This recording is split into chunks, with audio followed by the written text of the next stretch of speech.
ایک گھاٹی میں نظر آئے 6 افراد. ہمیں تو چاہیے کہ ان کی آنکھوں میں آنکھیں ڈال کر کہیں کہ ہم ہیں فنڈامنٹلسٹ. فنڈامنٹلز کا ہمارے لوگ نہیں سمجھتے کہ ان کا کتنا سٹل انداز ہوتا ہے. یہ گڑ کھلا کے مارنے والے لوگ ہیں. جو گڑ کھا کے مر سکتا ہو اس کو زہر دینے کی ضرورت. اس پر آگ لگ گئی مکے میں. جو وہ ہاکس تھے اب ان کو گویا کہ سہارا مل گیا کہ محمد کی اتنی ہمت, اتنی جرأت صلی اللہ علیہ وسلم, اب وہ ہمارے گھر میں آ کے ہم پر چھاپا مار رہے ہیں. یہ مولانا مناظر حسن گیلانی کا میں حوالہ دے دوں آپ کو. ان کی ایک بڑی چھوٹی سی کتاب ہے النبی الخاتم, لیکن سیرت کی بڑی بڑی جو کتابیں ہیں ضخیم ان پر بھاری ہیں. ایسے علمی نکات اس میں ہیں جو آپ کو شاید بڑی بڑی کتابوں میں نہیں ملیں گے. انہوں نے یہ نکتہ بیان کیا ہے کہ یوم طائف جو ہے یہ ٹرننگ پوائنٹ ہے حضور کی حیات طیبہ میں. اب تک گویا کہ اللہ نے حضور کو دشمنوں کے حوالے کر رکھا تھا کہ جیسے چاہو ٹھوک بجا کر دیکھ لو, ان کے صبر کا امتحان لے لو, ان کے صبر و ثبات اور استقلال. ظاہر بات ہے اگر یہ امتحان نہ ہوتے تو کیسے پتہ چلتا کہ محمد میں کتنی استقامت ہے, کتنا صبر ہے, کتنا استقلال ہے. وہ تو جب ہر طریقے سے انہوں نے ٹھوک بجا کر دیکھ لیا تو معلوم ہوا نا. تو لیکن طائف کے دن میں جو آخری کلائمیکس آ گیا ہے اور اس کے بعد حضور کی زبان پر بھی وہ فریاد آ گئی ہے, وہ ٹرننگ پوائنٹ ہے. اس کے بعد سے حضور کو پروٹیکشن حاصل ہوئی اللہ کی طرف سے خصوصی. اسی پروٹیکشن کا ایک منظر سامنے آئے گا کہ آپ ہجرت کے لیے نکلے ہیں اور حالانکہ گھیراؤ کیا ہوا تھا لیکن کوئی دیکھ بھی نہیں سکا, آپ نکل گئے. یہ وہ اللہ تعالیٰ کی خصوصی پروٹیکشن ہے. غار ثور میں ہے تو ڈھونڈنے والے ہیں اس کے منہ تک دہانے پر پہنچ گئے ہیں. ذرا سا بھی اگر کوئی جھانک کے بھی دیکھ لیتا تو حضرت ابوبکر اندر سے کہہ رہے ہیں حضور سے کہ حضور اگر کسی نے ذرا سا اپنے قدموں کی طرف بھی دیکھ لیا تو ہم پکڑے جائیں گے. اور حضور فرما رہے لا تحزن ان اللہ معنا, گھبراؤ نہیں اللہ ہمارے ساتھ ہے. اور اللہ تعالیٰ نے ایسے معجزے سے نجات دی ہے اس وقت کہ وہ ایک کبوتری نے آ کے وہاں انڈے دے دیے ہیں اور ایک مکڑی نے جالا تن دیا ہے. تو ابو جہل نے کہا جبکہ کھوجی جو لے کر آ گیا تھا وہاں تک, اور ان کا پاگل ہوا یہ دیکھو یہاں پر جالا لگا ہوا ہے مکڑی کا اور انڈے دیے ہوئے کبوتری نے, یہاں سے کوئی انسان گزر سکتا ہے؟ زیادہ وہیں سے واپس ہو گئے. بہرحال یہ مناظر حسن گیلانی رحمۃ اللہ علیہ کا یہ نکتہ ہے کہ ٹرننگ پوائنٹ ہے حضور کی ذاتی طور پر حضور کی زندگی میں یوم طائف. اس کے بعد سے آپ کو پروٹیکشن حاصل ہوئی اور اسی کا ایک منظر یہ ہے. یہ بھی اب دیکھیے حکمت خداوندی, اس میں ہمارے لیے بڑے سبق ہیں. جیسا کہ میں نے کہا تھا ہم ذرا چند سال کام کر لیں نتیجہ نہ نکلے تو ہمتیں جواب دے جاتی ہیں. اسی طریقے سے ہمارے حوصلے پست ہو جاتے ہیں اور ہمیں یہ خیال نہیں رہتا کہ اللہ کی طرف سے مدد کیسے آ سکتی ہے. یہ بات بڑی غور طلب ہے. طائف حضور خود چل کر گئے ہیں اور وہاں سے ناکام اور مایوس لوٹنا پڑا, اور جہاں اللہ کی مشیت تھی وہاں سے لوگ چل کر آ گئے ایمان لانے کے لیے. چنانچہ یہی 10ویں سال کا جب حج کا موسم آیا ہے تو حضور صلی اللہ علیہ وسلم دوران حج جو ہے تبلیغ فرمایا کرتے تھے. اچانک ایک گھاٹی میں نظر آئے 6 افراد. یہ تھے مدینے کے لوگ ٹھہرے ہوئے تھے. اب وہ گھاٹی ختم ہو گئی ہے, مینا کو چوڑا کیا ہے تو وہ اسی میں آ گئی ہے عقبہ. البتہ ایک مسجد سی بنی ہوئی ہے ترکوں کے زمانے کی, وہاں پر اس جگہ پر یہ ملاقات ہوئی تھی. اسی جگہ اگلے سال پھر ملاقات ہوئی, اسی جگہ اگلے سال پھر ملاقات ہوئی. یہ 3 موسم حج میں حضور صلی اللہ علیہ وسلم کے ساتھ مدینے والوں کی ملاقاتیں ہوئی. پہلی ملاقات جو یہ سن 10 میں, اس میں حضور نے پوچھا کون لوگ ہیں, انہوں نے بتایا. حضور نے پھر اپنی دعوت پیش کی, میں اللہ کا نبی ہوں, رسول ہوں, اور تم اگر مجھ پر ایمان لاؤ تو فلاح پاؤ گے. انہوں نے کننکھیوں سے ایک دوسرے کو دیکھا, اس لیے کہ مدینے میں یہودی موجود تھے اور یہودی یہ کہا کرتے تھے کہ نبی آخری الزماں کا ظہور بہت قریب ہے. جب ان کی لڑائیاں ہوتی تھی اوس اور خزرج ایک طرف, یہودی دوسری طرف, اور یہودی جب مار کھاتے تھے تو کہتے تھے کہ دیکھو ابھی تو تم ہمیں دبا لیتے ہو لیکن آخری نبی کا ظہور جو ہے قریب ہے, جب ہم ان کے ساتھ ہو کر جنگ کریں گے تو تم ہم پر فتح حاصل نہیں کر سکو گے. گویا کہ یہودیوں کے ذریعے سے اوس اور خزرج کے لوگوں تک یہ علم پہنچا ہوا تھا کہ کسی نبی کا ظہور ہونے والا ہے. لہذا انہوں نے کلنکھیوں سے ایک دوسرے کو دیکھا اور آپس میں یہ کہا کہ بھائی جلدی کرو تم ایمان لے آؤ, ایسا نہ ہو کہ یہودی پہلے ایمان لے آئے. وہ 6 افراد ایمان لے آئے. یہ دیکھیے کہ جن کے ذریعے سے علم پہنچا انہیں ہدایت نصیب ہو گئی, اور وہ بدبخت یہودی جو ہے وہ اپنے تمام تر علم کے باوجود وہ محروم رہے. حالانکہ قرآن کہتا ہے کہ یعرفونہ کما یعرفون ابناہم, ایسے پہچانتے ہیں محمد کو جیسے اپنے بیٹوں کو پہچانتے ہیں, لیکن تکبر اور حسد اور ضد اور عناد اس کی وجہ سے ایمان نہیں لائے. یہ 6 افراد ایمان لائے چلے گئے. اگلے سال 12 آئے. 6 یہی, بلکہ 5 ایک نہیں آ سکے تھے, 7 اور پھر پہلی بیعت لی حضور نے ان سے. یہ بیعت عقبہ اولیٰ کہلاتی ہے. یہ تقریباً وہی الفاظ تھے جو قرآن مجید میں عورتوں کی بیعت کے لیے آئے ہیں سورہ ممتحنہ میں. ہم شرک نہیں کریں گے، چوری نہیں کریں گے، زنا نہیں کریں گے، تہمتیں نہیں لگائیں گے، اور جو بھی آپ خیر کا حکم دیں گے ہم ضرور اس کو مانیں گے، اس سے آگے نہیں۔ انہوں نے کہا کہ حضور اب ہم تو سال بسال آتے ہیں، ظاہر بات ہے کہ عرب میں تو سفر کرنا آسان تھا ہی نہیں، اگلے سال حج میں ملاقات ہوگی، آپ ہمیں کوئی اپنا شاگرد دے دیجئے جو ہمیں قرآن پڑھائے۔ وہ حضرت مصعب بن عمیر رضی اللہ تعالیٰ عنہ جو گھر سے نکال دیے گئے تھے مادرزاد برہنہ، جو اب زندگی بسر کر رہے ہیں نہایت اسرت کی، حضور نے حکم دیا مصعب جاؤ، اور اس کے بعد حضرت عبداللہ ابن مکتوم کو بھی بھیج دیا رضی اللہ تعالیٰ عنہما۔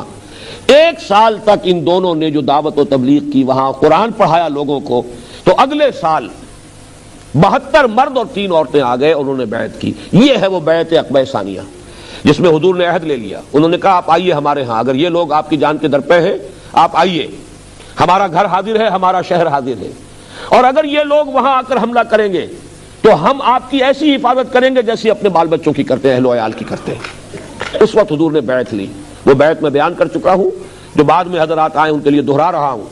حضرت عبادہ ابن صامت ان دونوں بیعتوں میں موجود تھے، بیعت عقبہ اولیٰ میں بھی، بیعت عقبہ ثانیہ میں بھی، اور ان کی روایت ہے جو مسلم شریف میں بھی ہے اور بخاری شریف میں بھی ہے۔ بایعنا رسول اللہ صلی اللہ علیہ وسلم، ہم نے بیعت کی تھی اللہ کے رسول سے صلی اللہ علیہ وسلم، علی السمع والطاعۃ، آپ کا ہر حکم سنیں گے اور اطاعت کریں گے، فی العسر والیسر، چاہے آسانی ہو چاہے تنگی ہو اور مشکل ہو، فی المنشط والمکرہ، چاہے ہماری طبیعتوں میں انشراح ہو، آمادگی ہو، خواہ ہمیں اپنی طبیعتوں پر جبر کرنا پڑے، وعلی عثرۃ علینا، اور چاہے آپ دوسروں کو ہم پر ترجیح دے دیں، وعلی لا ننازل امر اہلہ، اور جنہیں آپ ہمارے امیر بنا دیں گے ہم ان سے بھی جھگڑیں گے نہیں، وعلی نقول بالحق اینما کنا لا نخاف فی اللہ لومۃ لائم، اور جو بھی حق بات ہوگی ہمارے نزدیک کہیں گے ضرور، مشورہ ضرور دیں گے، اور کسی کے بھی ملامت کرنے والے کی ملامت کی خوف سے زبان بند نہیں کریں گے۔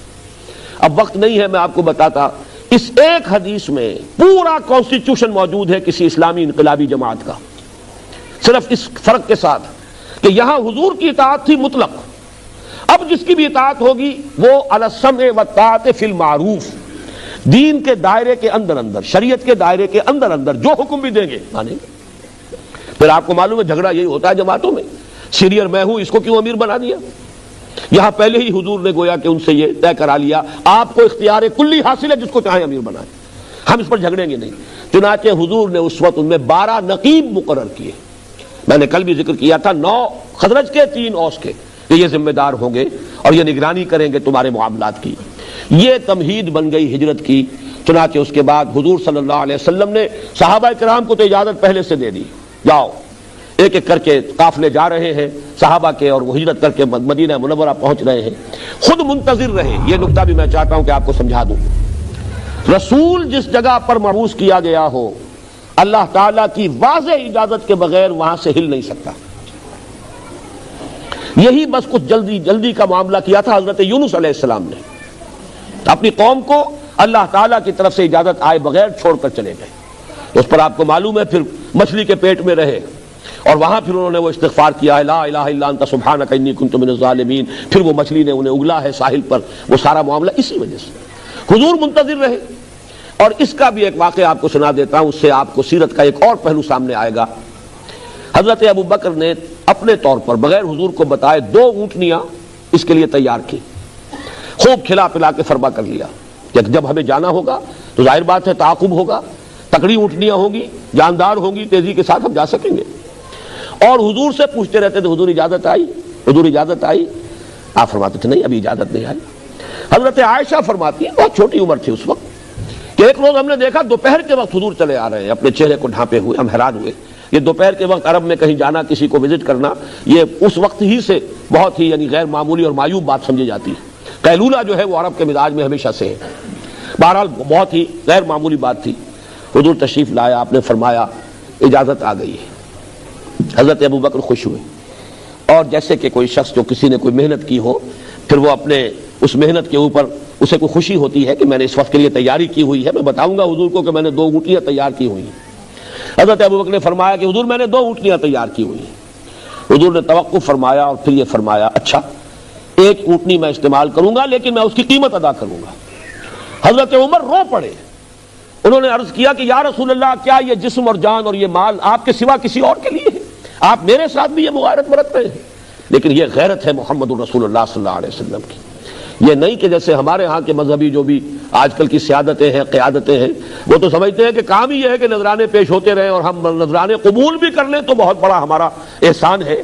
یہاں یہ ہے کہ ابو بکر رضی اللہ تعالی عنہ جو خسر بھی ہو چکے، اس لیے کہ نکاح ہو چکا تھا حضرت عائشہ سے، ابھی جو ہے رخصتی نہیں ہوئی تھی، لیکن یہ کہ حضرت ابو بکر کبھی یہ احسان لینا گوارا نہیں کیا. بہرحال ہجرت کے بعد اب حضور صلی اللہ علیہ وسلم کی اس انقلابی جد و جہد کا 5واں مرحلہ شروع ہوا. اس کو بھی سیرت نگاروں نے اصل میں بالکل چھپانے کی کوشش کی. اس کی وجہ کیا ہے کہ مغرب نے ہمارے خلاف بڑے پروپیگنڈے کیے. جیسے آج بھی یہاں گلف نیوز کے اندر ایک مضمون چھپا ہے، پین اسلام اور فنڈامنٹلزم. یہ کچھ ان لوگوں کا طریقہ یہ ہے کہ کچھ الفاظ کو گالی بنا دیتے ہیں وہ، اور پھر ہمارے اندر وہ ذہنیت پیدا ہو جاتی نہیں نہیں یہ ہم فنڈامنٹلسٹ نہیں ہیں. جیسے کہ ہمارے بھی وزیر اعظم صاحب جو ہے نواز شریف صاحب، انہوں نے کہا میں فنڈامنٹلسٹ نہیں ہوں. میں نے کہا خدا کے بندے یہ تو بہت بڑی غلط بات ہے جو کہہ رہے ہیں. ہم فنڈامنٹلسٹ ہیں، ہمیں تو چاہیے کہ ان کی آنکھوں میں آنکھیں ڈال کر کہیں کہ ہم ہیں فنڈامنٹلسٹ. فنڈامنٹلس کا مطلب کیا ہے؟ بنیادی چیزیں. ہمارے اصول جو ہے انہیں ترک کرنے کے لیے تیار نہیں ہے. تمہیں پسند نہ ہو نہ ہوا کریں. بہرحال اسی طرح کا ایک پروپیگنڈا کیا مغرب نے کہ اسلام تو تلوار سے پھیلا ہے، جہاد اور قتال سے پھیلا ہے. اسلام میں تو اصل جو تبلیغ ہوئی ہے وہ طاقت سے ہوئی ہے. اس کے جواب میں ہمارے سیرت نگار، یہاں تک کہ علامہ شبلی نعمانی جیسے لوگ بھی متاثر ہوئے، اس ہر دور کی ایک چھاپ ہوتی ہے، تو انہوں نے یہ کہا کہ صرف حضور نے جنگ جو کی ہے دفاعی جنگ کی ہے. یہ بات بالکل غلط ہے. حضور نے خود اقدام کیا ہے آگے بڑھے، اس لیے کہ فرض منصب ہی آپ کا تھا دین کو قائم کرنا، غالب کرنا. اس کی جد و جہد تو آپ کے ذمہ تھی، جیسا کہ میں کل تفصیل سے بیان کر چکا ہوں. جو حضرات نہیں تھے وہ کل کا ویڈیو یا آڈیو لے کر اس کو دیکھ لیں، سن لیں کہ حضور کا تو مقصد بعثت جو ہے خاص وہ ہے ہی ہے کہ دین کو غالب کرنا ہے. لہذا حضور صلی اللہ علیہ وسلم معاذ اللہ مکے سے بھاگ کر جان بچا کر کسی پناہ گاہ کی تلاش میں نہیں گئے تھے، بلکہ آپ کو تو مدینے کی شکل میں اللہ نے آلٹرنیٹ بیس دیا تھا اپنی سٹرگل کو لانچ کرنے کے لیے، اپنی انقلابی جد و جہد کو اثر نو شروع کرنے کے لیے. اگر مکے میں امکان نہیں رہا تو مدینے کو آپ نے بیس بنایا. لہذا یہ جو تھوڑا سا وقت ہے حضور صلی اللہ علیہ وسلم کی ہجرت فرما کر مدینے تشریف لے جانے اور غزوہ بدر، اس کے درمیان 18 مہینے کا فصل ہے. میں چاہتا ہوں کہ ان 18 مہینوں کے بارے میں چند باتیں آپ نوٹ کر لیں. 6 مہینے تو حضور نے جا کر لیے ہیں جس کو میں کہتا ہوں کہ انٹرنل کنسولیڈیشن ایٹ مدینہ. مدینے میں جا کر آپ نے اپنی پوزیشن کو مستحکم کیا. 3 کام بہت اہم ہیں. نمبر 1، مسجد نبوی کی تعمیر ہو گئی، اسی کے ساتھ حجرہ ہو گیا. حضور کی اپنی رہائش بھی ہے، مسجد ہے، یہی گورنمنٹ ہاؤس ہے، یہی حضور کی تربیت گاہ ہے، یہی خانقاہ ہے، یہی تعلیم گاہ ہے، یہی اصحاب صفہ آئیں گے، بیٹھیں گے، تعلیم حاصل کریں گے، یہی سے جیش روانہ ہوں گے. گویا کہ ایک مرکز جو ہے اس کے لیے وجود میں آ گیا. نمبر 2، آپ نے انصار اور مہاجرین میں مواخات کر دی. اہم ترین کام تھا یہ. اگر یہ دونوں طبقے مدینے میں علیحدہ علیحدہ رہتے تو وہ قبائلی دور ہے، پھر اس کے اندر ہر وقت امکان تھا کہ کسی نہ وقت کوئی اختلاف پیدا ہوتا، کوئی جھگڑا شروع ہو جاتا، جیسے کہ بعد میں منافقین کوشش کرتے بھی رہے. اور بسا اوقات ایسا ہوا ہے کہ کسی ایسی بات کا معاملہ آ گیا کہ جس کے بنا پر جذبات جو ہے جوش میں آ گئے، تلواریں کھنچ گئی. وہ تو حضور صلی اللہ علیہ وسلم نے پہلے یہ کام نہ کر لیا ہوتا تو شاید وہاں یہ صورتحال جو ہے پیش آ جاتی بہت جلد. حضور نے ایک انصاری ایک مہاجر کو بھائی بنا دیا، مواخات. اور اس مواخات کے وہ نمونے دنیا نے دیکھے کہ مثلا جس انصاری کو کہا یہ تمہارا بھائی ہے، وہ لے گیا اپنے بھائی کو مہاجر کو، دکان آدھی کر دی، مکان آدھا کر دیا. میری یہ دکان ہے، بیچ میں دیوار کھڑی کرتا ہوں، آدھی تمہاری ہے آدھی میری ہے. یہاں تک کہ بات بڑی عجیب لگے گی بہت سے لوگوں کو، لیکن یہ واقعہ ہے. ایک انصاری اپنے مہاجر بھائی کو گھر لے گئے، کہا میری 2 بیویاں ہیں، جو تمہیں پسند ہو میں اسے طلاق دے دیتا ہوں، تم شادی کر لو. میں یہ گوارا نہیں کر سکتا کہ میرے گھر میں 2 بیویاں ہوں اور میرا بھائی جو ہے جس کو اللہ کے رسول نے میرا بھائی بنایا ہے اس کا گھر آباد نہ ہو. یہ نوٹ کر لیجئے، ابھی حجاب کا حکم نہیں آیا تھا. وہ تو حجاب کا حکم تو سن 5 ہجری میں جا کر آئے گا. اس وقت تک پردہ نہیں تھا، عرب معاشرے میں کوئی پردہ نہیں تھا. لہذا اس میں کوئی تعجب والی بات نہیں ہے جو میں آپ کو بتا رہا ہوں. تو جا کے کھڑا کر دیا، میری 2 بیوی ہیں، جو تمہیں پسند ہو میں اسے طلاق دے دیتا ہوں. یہ مواخات یہ بھی بہت بڑا کارنامہ ہے. میں یہاں آپ کو نوٹ کرا دوں، مونٹگومری واٹ ایک ابھی زندہ ہے شخص، بہت بوڑھا ہے، پروفیسر ہے انگلینڈ میں. اس نے حضور کی سیرت پر 2 کتابیں لکھی، محمد at Mecca, Muhammad at Medina. اور در حقیقت جو تقسیم اس نے کی ہے وہ ایک تضاد کو دکھانے کے لیے. حضور کا جو دور مکی ہے اس میں دعوت، تبلیغ، تلقین، پرسیکیوشن پر صبر، کوئی جوابی کارروائی نہیں. یہ گویا کہ نقشہ ان کے خیال میں یہ تو ایک نبی یا داعی یا ریفارمر کا نقشہ ہے. لیکن مدینے میں آ کر تو اب آپ کے ہاتھ میں تلوار ہے، اب آپ حاکم ہیں، اب آپ قاضی القضات بھی ہیں. یہ دوسری شان ہے محمد الرسول اللہ صلی اللہ علیہ وسلم کی. اس نے ان دونوں میں جو فرق و تفاوت ہے اسے نمایاں کرنے کے لیے، ہائی لائٹ کرنے کے لیے اس نے دو کتابیں علیحدہ لکھی، محمد at Mecca, Muhammad at Medina. مکے والا محمد کوئی اور ہے، مدینے والا کوئی اور ہے. معاذ اللہ، ہمارے لوگ نہیں سمجھتے کہ ان کا کتنا سٹل انداز ہوتا ہے. یہ گڑ کھلا کے مارنے والے لوگ ہیں. جو گڑ کھا کے مر سکتا ہو اس کو زہر دینے کی ضرورت کیا ہے؟ ضیاء الحق صاحب نے بھی بلایا تھا اس شخص کو، اور اس کو جو انٹرنیشنل وہ سیرت کانفرنس ہے اس میں خاص طور پہ مدعو کیا تھا، حالانکہ اس کے اندر زہر بھرا ہوا ہے اس شخص کے اندر. اس لیے کہ یہ ٹوائنبی کا شاگرد ہے، اور ٹوائنبی کا ایک جملہ ایسا ہے جس کی گویا کہ اس نے شرح کر دی ہے ان دو کتابوں میں. ٹوائنبی کا جملہ یہ ہے، Muhammad failed as a prophet but succeeded as a statesman. یعنی مکے میں جو نقشہ ہے محمد الرسول اللہ کا وہ تو نبیوں والا ہے، جیسے حضرت مسیح دعوت دیتے تھے، تلقین کرتے تھے، نصیحت کرتے تھے.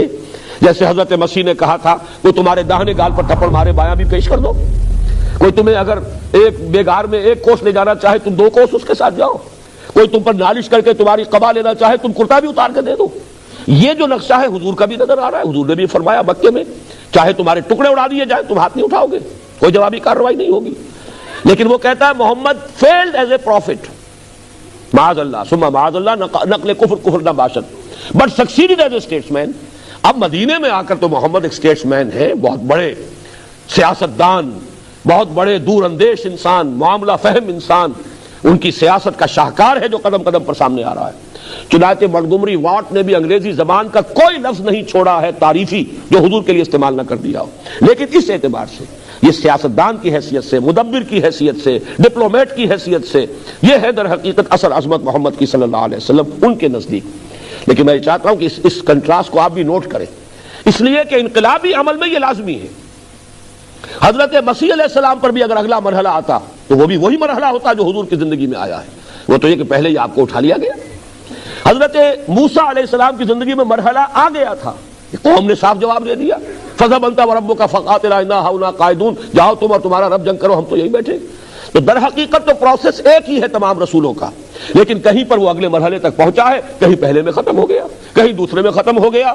سارے مراحل مکمل ہوئے صرف محمد الرسول اللہ صلی اللہ علیہ وسلم کی حیات طیبہ میں. بہرحال میں نے عرض کیا تھا 6 مہینے میں جو کام کیے، نمبر 1 کنسٹرکشن مسجد نبوی کی، نمبر 2 مواخات انصار اور مہاجرین، نمبر 3 اس پر تو واقعہ یہ ہے کہ جتنی بھی تعریف ممکن ہو سکتی ہے سب نے کی ہے. اتنی دور اندیشی، جاتے ہی یہود کو ایک معاہدے میں جکڑ لیا، میثاق مدینہ، کہ مدینے کا ڈیفنس ہوگا جوائنٹ، اگر مدینے پر حملہ ہوا ہم دونوں مل کر دفاع کریں. اس معاہدے میں ایسے جکڑے گئے یہود کہ بعد میں پچھتاتے رہے، لیکن معاہدہ کر چکے تھے، سازشیں کرتے تھے اندر ہی اندر، برملا کھل کر کبھی بھی قریش کا ساتھ نہیں دے سکے. ایک تو اس وجہ سے بھی کہ بزدل تھے، اور ایک اس وجہ سے بھی کہ معاہدے کے اندر بندھے ہوئے تھے. اور یہ بھی حضور کے تدبر کا بہت بڑا شاہکار ہے میثاق مدینہ، کہ آپ نے جا کر ان کو معاہدوں میں جکڑ لیا. 6 مہینے میں یوں سمجھیے 3 کام. اس کے بعد آپ نے دستے بھیجنے شروع کر دیے، چھاپا مار دستے. 8 مہمیں ہیں غزوہ بدر سے قبل. اس پورے عرصے میں مکے کی طرف سے کوئی کارروائی نہیں ہوئی. یہ اللہ کا شکر ہے، اب وہ کتابیں کچھ چھپ گئی ہیں. چنانچہ الرحیق المختوم کے نام سے سیرت کی ایک کتاب حال ہی میں ایک ہندی عالم ہے ہندوستان کے، انہوں نے لکھی تھی عربی زبان میں، جس پر کہ انہیں فیصل ایوارڈ ملا ہے. اردو میں بھی اس کا ترجمہ لاہور سے چھپ گیا ہے. اس میں یہ سیرت کے یہ واقعات بھی جو کچھ ایک خاص دور میں جب کتابیں لکھی گئی تو ان کو چھپا لیا گیا، کہ اس سے تو ثابت ہوتا ہے کہ اقدام حضور نے کیا، جبکہ ہم یہ بتانا چاہتے ہیں کہ نہیں، حضور نے تو صرف ڈیفنس میں جنگ کی ہے. تو واقعہ یہ کہ حقیقت یہ کہ اقدام حضور نے کیا ہے. مکے والوں کے بارے میں یہ بات جان لیں، آج کل کی 2 اصطلاح کے حوالے سے، ڈوز اینڈ ہاکس. مکے میں ہاکس بھی تھے اور ڈوز بھی تھے، یعنی کچھ شریف النفس لوگ تھے جو لڑائی بھڑائی کو پسند نہیں کرتے تھے. عتبہ ابن ربیعہ انہی میں تھا، حکیم ابن حزام جو بعد میں ایمان لے آئے رضی اللہ تعالیٰ ان میں سے تھے. لیکن ہاکس میں سے ابو جہل، عقبہ ابن ابی معیط، یہ مختلف لوگ تھے. یہ زور لگا رہے تھے کہ اب یہ محمد اور ان کے ساتھی جو مدینے چلے گئے ہیں، ہمیں انہیں مہلت نہیں دینی چاہیے اور حملہ کرنا چاہیے مدینے پر، وہاں ان کا تعاقب کر کے انہیں ختم کرنا چاہیے. لیکن عقبہ ابن ابی معیط اور ابو جہل کی ان تمام باتوں کے خلاف عتبہ ابن ربیعہ ڈٹا ہوا تھا، بڑا سردار تھا، اور اس کا ایک جملہ میں آپ کو سنانا چاہتا ہوں جس سے اس کی ذہانت کا آپ کو اندازہ ہوگا۔ اس نے کہا دیکھو قریش، محمد اور ان کے ساتھی یہاں سے چلے گئے، ہمارے سر سے بلا ٹل گئی، اب تم محمد کو عرب کے حوالے کر دو، بقیہ عرب اب وہاں جا کے تبلیغ کریں گے نا، جو ہمارے ہاں تصادم ہو رہا تھا وہ وہاں ہوگا۔ اس تصادم میں اگر عرب محمد پر غالب آ جائیں صلی اللہ علیہ وسلم اور انہیں ختم کر دیں تو جو تم چاہتے ہو وہ ہو جائے گا، اور تمہیں اپنے بھائی بندوں کے خون میں اپنی تلواریں رنگنی نہیں پڑیں گی، وہ ختم کر دیں گے۔ اور اگر محمد غالب آ جائے عرب پر تو بھی اپنا کون سا نقصان ہے، اپنا ہی آدمی ہے نا، اپنے ہی قریش کا فرد ہے، پورے عرب پر اپنی حکومت قائم ہو جائے گی۔ اس طرح کا سلسلہ ابھی مکے میں چل رہا تھا، گفت و شنید چل رہی ہے، لیکن حضور نے اقدام فرمایا، آپ نے دستے بھیجنے شروع کر دیے، اور یہ کہ جو بھی کیروان روٹ تھا جو میں عرض کر چکا ہوں، قریش کی تو ساری جو ہے ان کی آمدنی کا ذریعہ یا تو یہ کہ مکے کے اندر جو چڑھاوے چڑھتے تھے بتوں کے، اور یا وہ ان کی تجارتی قافلے۔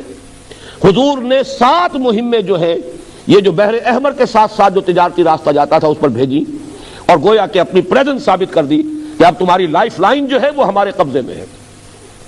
اور ایک قافلہ جو جا رہا تھا ابو سفیان کی سرکردگی میں، بہت بڑا قافلہ، حضور نے اس کا راستہ روکنے کی، انٹرسپٹ کرنے کی کوشش کی ہے، لیکن یہ کہ وہ 4 دن پہلے وہاں سے نکل گئے تھے، بچ کر نکل گیا قافلہ۔ پھر سب سے بڑی بات یہ ہے کہ حضور نے ایک مہم بھیجی، 7 مہمیں تو وہ تھی جن میں سے 3 سرایا ہیں اور 4 میں حضور بھی خود بھی ساتھ گئے ہیں، اور یہ سب غزوہ بدر سے پہلے ہو رہا ہے۔ ایک مہم آپ نے بھیجی حضرت عبداللہ ابن جحش رضی اللہ تعالیٰ عنہ کی سرکردگی میں، اس کا واقعہ جو ہے خاص طور پر سن لیجئے۔ اتنی سیکریسی رکھی حضور نے کہ حضرت عبداللہ ابن جحش کو بھی یہ نہیں بتایا کہ کہاں جانا ہے اور کیا کام تمہیں کرنا ہے۔ ایک تحریر مہر بند ان کے حوالے کی گئی، مکے کی طرف جاؤ، جب 2 دن کی مسافت پر پہنچ جاؤ مدینے سے تب یہ کھولنا خط، اور جو اس میں لکھا ہے اس پر عمل کرنا۔ ان کے ساتھ 8 اور تھے صحابی، یہ چھوٹا سا دستہ۔ 2 جب دن کی مسافت پر پہنچ گئے تو جا کے خط کھولا، اس میں لکھا تھا واقعہ نخلا میں جاؤ، وادی نخلا میں مقیم ہو جاؤ، اور قریش کی نقل و حرکت کی ہمیں خبر دو۔ یہ نخلا ہے مکے اور طائف کے درمیان۔ اب ذرا یہ تصور رکھیے، مدینہ شمال میں، مکہ اس سے بہت جنوب میں، پھر اس کے بعد طائف جو ہے وہ جنوب مشرق میں مزید۔ یہ راستہ تھا ان قافلوں کا جو یمن کی طرف جاتے تھے، جو شام کی طرف قافلے جاتے تھے وہ بحر احمر کے ساتھ ساتھ جاتے تھے، اس پر تو آپ نے 7 مہمیں بھیجی، اور وہاں بھی یہ عبداللہ ابن جحش کی سرکردگی میں ایک مہم بھیج دی۔ جب انہوں نے پڑھا تو ایک دفعہ تو چکر آ گیا، یوں سمجھیے 300 میل سے زائد کا فاصلہ جو طے کرنا ہے، پھر یہ کہ اتنی دور جہاں مدد کوئی نہیں آ سکتی، پھر یہ کہ مکہ قریب طائف قریب، گویا کہ شیر کے جبڑوں کے درمیان جانا ہے۔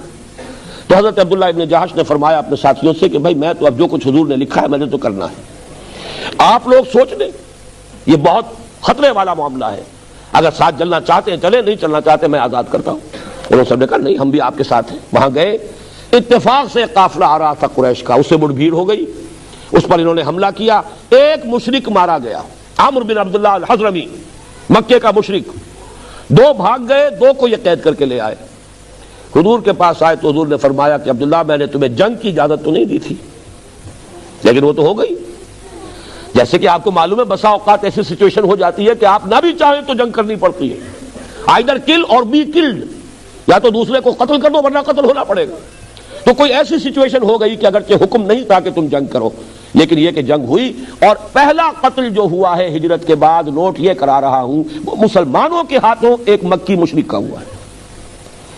اس پر آگ لگ گئی مکے میں، جو وہ ہاکس تھے اب ان کو گویا کہ سہارا مل گیا کہ محمد کی اتنی ہمت، اتنی جرأت صلی اللہ علیہ وسلم، اب وہ ہمارے گھر میں آ کے ہم پر چھاپا مار رہے ہیں۔ مکہ نہیں، مکے کے بھی جنوب میں نخلا کی وادی میں انہوں نے حملہ کیا ہمارے قافلے پر، اور ہمارا ایک آدمی مار دیا اور 2 کو قیدی بنا کے لے گئے۔